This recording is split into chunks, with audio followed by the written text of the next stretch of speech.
we've got a Biden economy that, still most of Biden policies are in place. If you look at the Atlanta Fed GDP now number, it's showing negative first quarter, which is kind of, if you like, a metric of the inheritance of President Biden. You don't think it has to do with the uncertainty of you don't think Trump owns any of that? They're not tying it to Biden, Kevin. They're tying it to some of the uncertainty from the Trump administration. As a stupid and spiteful Donald Trump appears to be purposefully triggering a stock market crash and a recession, he and his team are desperate to try to blame former President Joe Biden.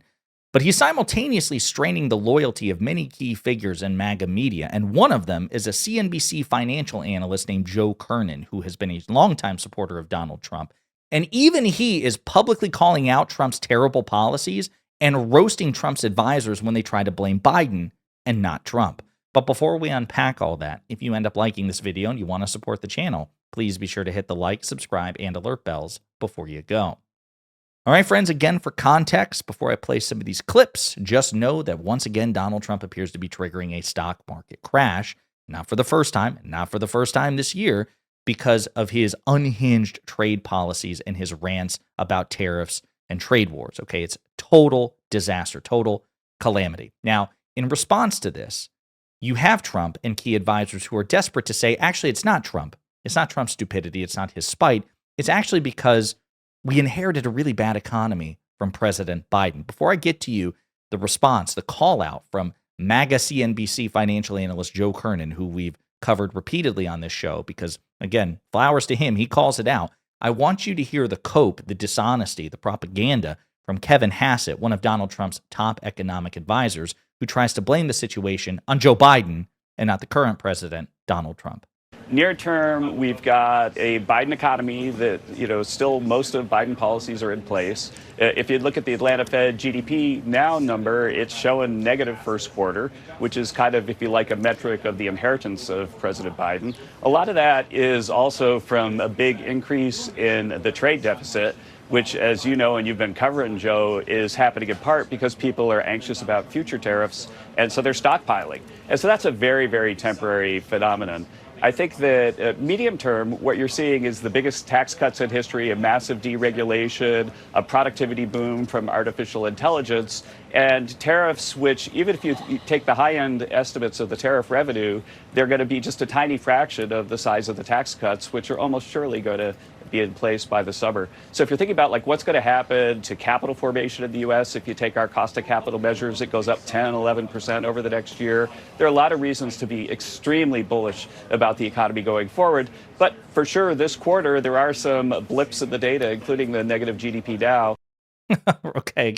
Hey, Joe Kernen, MAGA CNBC analyst Joe Kernen, don't worry about it. This is really because we inherited a shitty Biden economy, even though obviously the facts contradict that. And there's going to be some disturbance, as Trump says now, even though he said on the campaign trail that there would be no disturbance and he would single-handedly end America's economic woes overnight. It's not true. There are going to be issues. Well, MAGA CNBC host Joe Kernen, to whom Hassett was speaking, was not having it. And again, Kernen gives Trump the benefit of the doubt far more than a reasonable person would. He bends over backwards to do so. But even Kernen is fed up with this bullshit. Here's his response. Maybe there's, something comes home to roost from all that spending. Maybe that's what you're talking about. But you don't consider any of the current possibility of a softening economy. You don't think it has to do with the uncertainty of you don't think Trump owns any of that? I think, even someone that was right in the middle would not immediately attribute the soft. I'm seeing it on Twitter constantly. How's this guy doing now? How's that feel? How's winning feel with the economy? And they're not tying it to Biden, Kevin. They're tying it to some of the uncertainty from the Trump administration. Well, yeah, exactly. The reason we are experiencing economic tumult is because of the uncertainty of the Trump administration. Again, President Biden gave Donald Trump a good economy. Was it a perfect economy? No. Were prices still too high? Yes, although note that inflation was dropping under President Biden, and now Trumpflation is skyrocketing on gas and groceries, eggs in particular, and Trump is doing nothing to address it. And remember, the standard was if inflation rises on a president's watch, that president is responsible for it, which means, logically speaking, so too is Donald Trump responsible for this. But it's also the uncertainty in terms of tariffs and trade wars. We're going to slap a 25% tariff on Canada. Okay, we're actually going to make some exceptions, he says 2 days later, in this industry and that industry, but they're going to come back in a month. The other tariffs remain. Okay, I got a phone call from, the Canadian Prime Minister, the Mexican president. Okay, fine, we're going to put a pause on it. Okay, now they're going to come back at an additional 25%. We're going to take them to 50% tariffs. And you know what? I'm willing to destroy the automobile industry. It's constant. I mean, you're playing 1 second to the next. And even though I imagine much of, Wall Street is conservative, right? They like their tax cuts. They like, the tax burden to be shifted onto the poor and middle class. They don't like the lack of predictability that comes with Trump's latest policy. And again, this notion that Biden is somehow responsible is so absurd that even, Democratic congresspeople who are sometimes shy about calling this stuff out are getting pretty harsh about it. So from Democratic Representative Veronica Escobar, we had a Biden economy, but since then, the Trump administration has tanked it with tariffs, eroded our reputation as a trade partner, and attacked our most important trade alliances. They put America first at the expense of our country's economic health. Democratic Senator Chris Murphy of Connecticut says, this is so fantastic. So when we had a Biden economy and Biden was president, GDP was growing and the stock market was rising. But apparently, when we have a Biden economy and Trump is president, GDP is shrinking and the stock market is crashing. Got it. Calling these people out for their obvious lies and bullshit. But actually, my favorite response by far is from the DCC, okay? The Democratic Party's communications. Yeah, basically it's the equivalent of the NRCC, which is the group getting Republicans elected. The DCC is getting Democrats elected. This is exactly how they put it, and they put it very bluntly. Republicans inherited one of the strongest stock markets in history, and in 1 month, they fucked it all up. Very blunt language that, quite frankly, Democrats need to be employing even more instead of these arcane, antiquated language. I mean, I love that. I love the pomp and the circumstance and the pageantry, but that's just not what changes mind these days. Excuse me.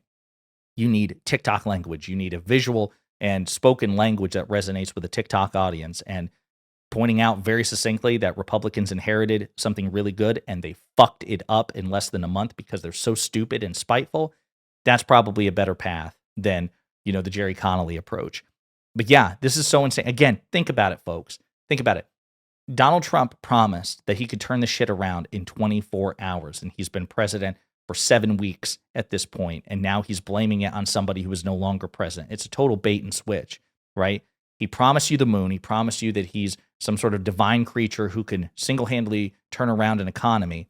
And then when the reality sinks in and it turns out governing is infinitely more difficult than campaigning, he's trying to pin it on the other guy. And it's gotten so bad that even prominent MAGA news hosts and MAGA anchors and MAGA financial analysts like Joe Kernen, of all people, and if you follow this channel, you've seen the lengths to which Joe Kernen will bend over backwards to grade Trump on a curve and give him the benefit of the doubt.